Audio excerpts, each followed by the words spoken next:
ઇન્દ્રિયોમાં જડતા. જો ધોળે દિવસે ઇન્દ્રિયો કામે લાગેલી હોય એ રજોગુણ, અને રાતના બધા ઘોરતા હોય, હાવ પડ્યા હોય મળદન જેમ, વચ્ચે વચ્ચે ક્યારેક પડખા બદલી લે, ઘણા નાખોડા ઢરડતા હોય. ઇન્દ્રિયો હાવ રજા ઉપર જ ઉતરી ગઈ હોય, આંખ્યું બંધ, હાથ પગ સ્થિર, ખાલી શ્વાસ ચાલતા હોય, હૃદય ધડકતું હોય. જડતા, તમોગુણ, નિદ્રા.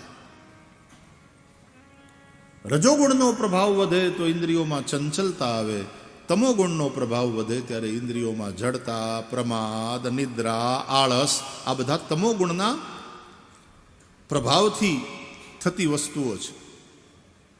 જેણે ભજન કરવું છે એણે સત્વગુણ વધારવો રહ્યો. વંટોળિયાનું રૂપ લઈને તૃણાવર્ત આવ્યો હતો ભગવાન, બાલકૃષ્ણને લઈ આકાશમાં જતો રહ્યો. એને એમ થયું કે આ બાળક લઈ જઈ અને હું કંસને સોંપી દઉં, કંસ એને હાથે મારી નાખશે અને મને ઇનામ આપશે. ભગવાને મનોમન કહ્યું કે ભાઈ ઇનામ જોતું હોય તો હું આપું, તને મુક્તિનું ઇનામ આપી દઉં, બાકી કોઈ વસ્તુની જરૂર જ ન પડે. જો હું 11 વર્ષનો ન થાઉં ત્યાં સુધી વ્રજ છોડીને ક્યાંય જાવું નહીં, એવો મારો નિયમ છે. 5 નિયમનું પાલન કર્યું ભગવાને વ્રજમાં. પહેલો નિયમ, 11 વર્ષ સુધી વ્રજ છોડવું નહીં. બીજો નિયમ, પગમાં જોડા પહેરવા નહીં, ઉઘાડે પગે આંટા માર્યા, એટલા માટે વ્રજમાં રજનો મહિમા છે. ત્રીજો નિયમ, સીવેલા કપડાં પહેરવા નહીં, પિતાંબર અને ઉત્તરીય. ચોથો નિયમ, હાથમાં હથિયાર લેવું નહીં. જ્યાં સુધી વ્રજમાં છે ત્યાં સુધી ભગવાને હાથમાં હથિયાર નથી લીધા, હાથમાં વાંસળી છે. અને 5મો નિયમ, વાળ કપાવવા નહીં. એટલે કનૈયાના લાંબા કાળા जुल्फा, वो घुंघराली अलके श्री कृष्ण के चेहरे पर अटखेलियां खेलती रहती हैं. काले घुंघराले लंबे बाल. આ 5 નિયમોનું પાલન કર્યું છે ભગવાન. ભગવાને અચાનક પોતાનું વજન વધાર્યું. તૃણાવર્તથી આ વજન ઉપાડી ન શકાયું. એને એમ થયું કે જશોદાના લાલાને લઈને આવ્યો કે નંદ બાબાના આંગણામાં પડેલી મોટી પથ્થરશિલા, वो भी काले पत्थर की शिला थी. कन्हैया भी काला स्थान पर शिला तो उठा कर नहीं ले आया. भगवान मन ही मन मुस्कुराए. ये शिला का विचार कर रहा है इसलिए इसको अंते या मति सा गति, अंते जेवी जेनी मति एवी एनी गति थाय, माटे आने शिला ऊपर ज पछाड़ू, क्योंकि ये शिला का विचार कर रहा है, शिला का चिंतन कर रहा है. नंद बाबाना आंगणाમાં એક બહુ મોટો નીલ પ્રસ્તરખંડ, પાણો બહુ મોટો, પથ્થરશિલા પડેલી. ભગવાને એને એના ઉપર પછાડ્યો. તૃણાવર્તના પ્રાણ ગયા. ઇન્દ્રિયોમાં રહેલા રજોગુણ અને તમોગુણનો પ્રભાવ ખતમ થયો અને ત્યારે સત્વગુણી ભક્તિ પ્રગટ થાય. જેમ જેમ જીવનમાં સત્વગુણ આવતો જાય તેમ તેમ ભજનમાં રુચિ થાય, મનમાં શાંતિ હોય, પ્રાણી માત્ર પ્રત્યે દયા અને કરુણાના ભાવ હોય. માટે સત્વગુણ વધે. એટલા માટે તો આપણે ત્યાં સંતો, ભક્તો, વૈષ્ણવો આહાર પણ સાત્વિક કરે છે. માંસાહાર ઇત્યાદિ તો ના જ કરે, ઈંડા વિંડા તો ના જ ખાય, પણ કાંદા લસણનો પણ ત્યાગ કરે. કાંદા લસણ તો શાકાહારી છે, એ ખાય એટલાથી કંઈ પાપ ન થાય, પણ એ સાત્વિક આહાર નથી. એનાથી બીજી બધી વૃત્તિઓ, વાસનાઓ એ વધે છે.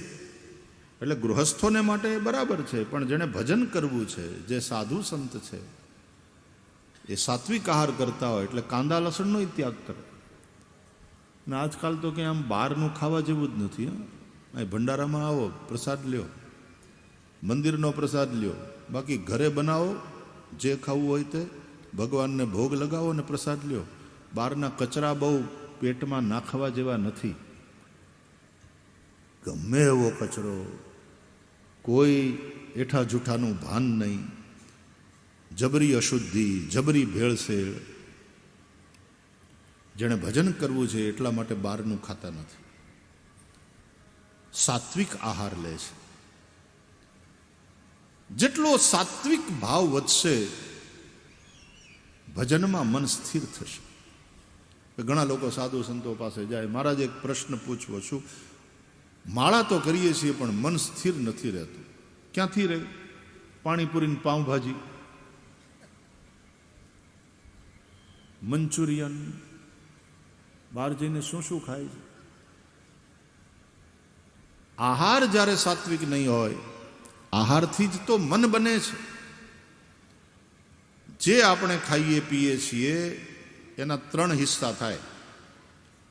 પહેલો ભાગ રસ, રક્ત, માંસ, મજ્જા, અસ્થિ, મેદ એ રૂપે આપણું શરીર બનાવે. આપણું શરીર 7 ધાતુનું બનેલું છે. બીજો ભાગ એ મળમૂત્રના રૂપમાં શરીરમાંથી નીકળી જાય. અને આહારનો ત્રીજો ભાગ એ સૂક્ષ્મ ભાગ છે, એનાથી મન થાય. એટલે જેવું અન્ન એવું મન, એવું કહેવાય. માટે મન શુદ્ધિ ઈચ્છતા હો તો આહાર શુદ્ધિ અનિવાર્ય છે. આહાર શુદ્ધૌ સત્વ શુદ્ધિ, સત્વ શુદ્ધૌ ધ્રુવા સ્મૃતિ. મન શુદ્ધ હશે તો ભજન થશે.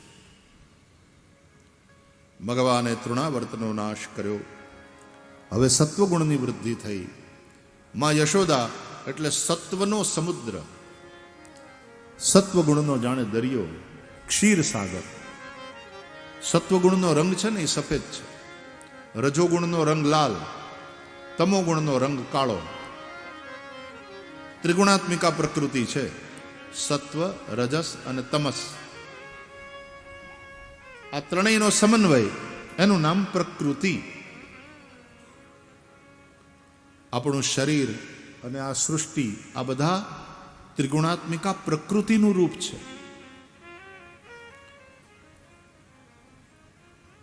તમે યજ્ઞ થતો હોય ને ત્યાં જઈને જોજો. આજે યજ્ઞકુંડ બનાવવામાં આવે ને, હવનકુંડ, એના આમ 3 પગથિયા જેવા હોય, એને અમે કહીએ મેખલા. અને ત્રણેય મેખલાના રંગ જુદા જુદા. ત્રણેય મેખલાને અલગ અલગ રંગથી રંગવામાં આવે. સૌથી નીચેની જે મેખલા હોય, આમ મોટી ફેલાયેલી, એને કાળા રંગથી રંગવામાં આવે. પછી વચ્ચેની જે મેખલા હોય એને લાલ રંગથી રંગવામાં આવે. અને સૌથી ઉપરની જે મેખલા હોય એને સફેદ રંગથી રંગવામાં આવે. હવે એ મેખલાની ઊંચાઈ અને એની પહોળાઈ, ત્રણેય મેખલાની એ રીતે રાખવામાં આવે. એનું પાકું ગણિત છે. ગમે એમ ઈંટું ગોઠવી નથી દેવાની હોતી, એનું પાકું ગણિત છે. એ એવી રીતે એની ઊંચાઈ નક્કી કરવામાં આવે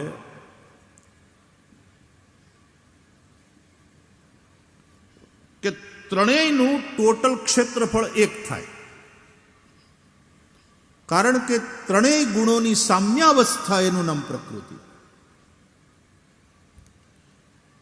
એટલે ત્રણેયનું ક્ષેત્રફળ આટલા સ્ક્વેર ઇંચ એક થવું જોઈએ. પરફેક્ટલી આ રીતે ગણિત દ્વારા યજ્ઞ કુંડનું નિર્માણ થાય. ગમે તે ગમે એમ બનાવી નાખે એમ નહીં. આ સાયન્સ છે.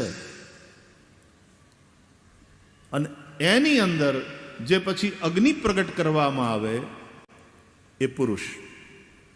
હવનકુંડ એ પ્રકૃતિ, એની અંદર અગ્નિ પ્રગટ કરવામાં આવે એ પુરુષ. હવનકુંડ એ પાર્વતી, એની અંદરનો અગ્નિ એટલે શંકર. પછી એમાં આહુતિ આપવામાં આવે. આખું વિજ્ઞાન છે આ કર્મકાંડનું. તો અગ્નિ દેવતાઓનું મુખ છે.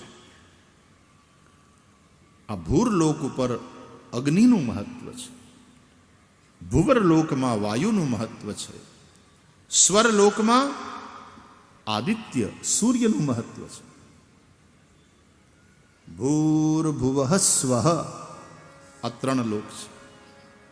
ગાયત્રી મંત્રમાં મંત્ર બોલતા પહેલા આપણે આ ત્રણ વ્યાહૃતિ ભૂર્ભુવઃ સ્વઃ અને વ્યાહૃતિ પહેલા ઓમકાર પ્રણવ એનો ઉચ્ચાર કરીએ છીએ, કારણ કે બધું ઓમકારમાંથી જ થયું છે. ઓમકાર આદિનાદ એ નાદ બ્રહ્મ છે. તસ્ય વાચક પ્રણવઃ. ઓમ ભૂર્ભુવઃ સ્વઃ. પછી ગાયત્રી મંત્ર તત્સવિતુર્વરેણ્યમ એક ચરણ. ભર્ગો દેવસ્ય ધીમહિ બીજું ચરણ. ધિયો યો નઃ પ્રચોદયાત ત્રીજું ચરણ. 8-8ના 3 ચરણ છે, એટલે 8 તેરી 24 અક્ષર છે ગાયત્રી મંત્રના. ગાનારનું રક્ષણ કરે માટે ગાયત્રી કહેવાય. આ ગાયત્રી એ વેદોનો સાર છે. વેદત્રયીમાં દરેકમાં ગાયત્રી છે.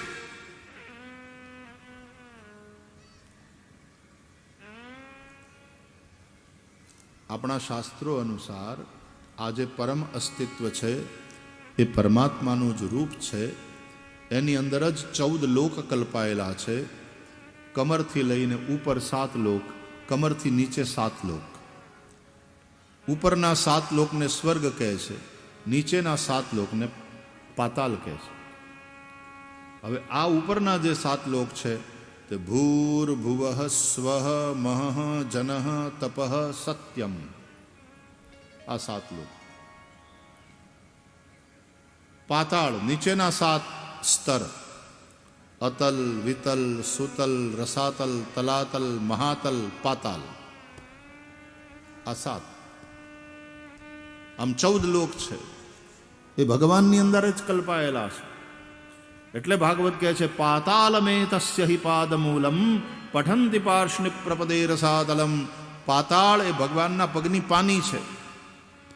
અને સત્યલોક જ્યાં બ્રહ્માનો લોક, બ્રહ્માજી નિવાસ કરે છે, એ ભગવાનનું મસ્તક છે. પાતાળ લોકથી માંડી સત્યલોક પર્યંત 14 લોક ભગવાનના અંગ રૂપ કલ્પાયા છે. ભગવાનમાં જ એની કલ્પના થઈ છે.